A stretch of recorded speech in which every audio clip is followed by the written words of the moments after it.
काजी शिव जी की आराधना कर रहे हैं, जल चढ़ा रहे हैं।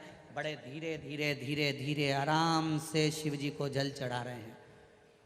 जितने विद्वान ब्राह्मण होंगे इस पृथ्वी के, जितने भू देवता हैं इस पृथ्वी के, जितने चतुर विद्वान ब्राह्मण जिन्होंने वेद पुराण शास्त्र का अध्ययन किया है, वो हमेशा एक बात जरूर कहते हैं कि शंकर जी का जब अभिषेक करो तो धीरे धीरे जल को चढ़ाओ, आराम से जल को समर्पित करो।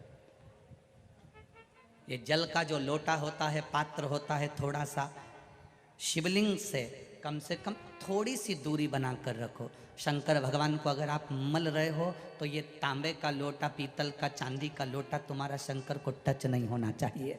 क्यों? अपने बच्चे को नहला रहे हो, अपने पिताजी को नहला रहे हो, अपनी माता जी को नहला रहे हो और माथा भी ठोकते जा रहे हो। हमारे यहाँ ये शास्त्र नहीं कहता।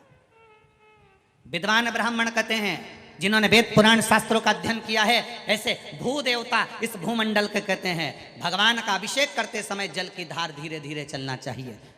जल की धार भू देवताओं ने, ब्राह्मणों ने तो कह दी कि धीमे धीमे चलना चाहिए। अब कोई इनसे भिड़ जाए और कह दे साहब कि तुम लिखा हुआ बताओ कि जल की धार महादेव को धीमे धीमे चढ़ना चाहिए, उसका प्रमाण क्या है? तो ब्रह्म वैवर्त पुराण में कहा, तुम रुका जी धीरे धीरे जल चढ़ा रहे थे, आराम से जल समर्पित कर रहे थे।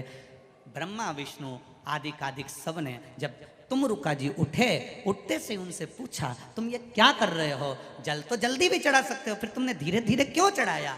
तो कहा मेरे जल को धीरे चढ़ाने का एक कारण है, ये जल शिवजी का चढ़ा हुआ जब पृथ्वी पर जाता है तो पृथ्वी इसको ग्रहण करते हुए अपने आनंद सुख को पाती है और शीतलता प्राप्त करती है, जिससे जनमानस का कल्याण करती है।